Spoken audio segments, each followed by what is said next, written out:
Welcome to 5-Minute English Lessons with Jim. I am Jim. Thanks for having a look.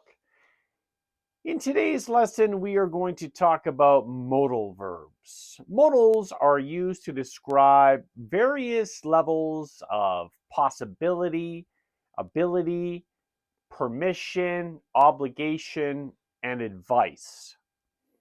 The most common modals are can, could, may, might, should, must, will, would. Let's start with can and could. These modals are used to express ability or possibility. Can is used to express present ability, while could is used to express past ability. He can speak Spanish.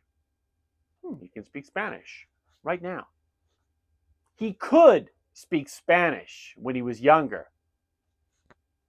Guess he forgot. She can play the piano. Oh, she can play the piano right now. That's great. She could play the piano, but now she can't. Why not? Because she doesn't have any fingers. Oh. Next, we have may and might. May and might are used to express possibility or uncertainty. May is more certain, while might is less certain, and could is the least certain. So, some examples. It may rain later. Maybe 60% chance it's going to rain later. It may rain later. It might rain later. 50-50, I'd say. 50% chance. Let's throw could in there. It could rain later. Could, maybe 30% chance. So, just remember, may, highest probability, might, second, could, least. May, might, could. Must and should. Must is used to describe necessity or obligation. It's a stronger modal than should that we'll talk about in a bit here. Some examples. Must.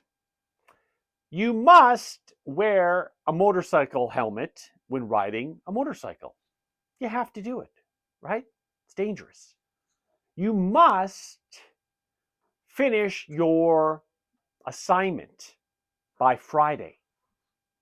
If you don't, 0. Okay? Should. Should is used to express advice, obligation, or expectation. It is a weaker modal than must. So, let's bring in Grumpy Jim to help with some examples. Hey, how are you?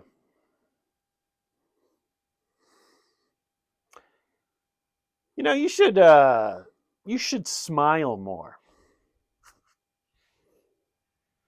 Is that the same shirt you wear every day? You should buy a different shirt. Hello? You should really speak when spoken to. It's polite. You should buy a suit jacket that fits.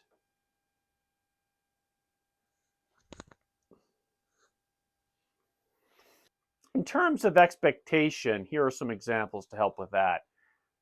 The movie should be good. I expect it to be good. I heard from other people it was good. My car should get better gas mileage. It's a smaller car. It should be better on gas. Finally, we have will and would. Will is used to express future certainty or willingness, while would is used to express a hypothetical or conditional situation. Some examples. I will be home by 7 p.m. That is the expected time that I will be home, 7 p.m. I will go to Australia next year. Next year, I'm going to Australia. right? I have a willingness to go. I want to go. I'm going. I would be home by 7 p.m. if I didn't have to work late. Got to work late, right? I would go to Australia next year if I had some money for the trip. I don't have any money. I can't travel, right? So, all right. That's it for today. That wraps it up. I thought it was a pretty good lesson. Parts, anyway. If you liked it, please like and subscribe. If not, sorry to disappoint. We'll see you in the next lesson.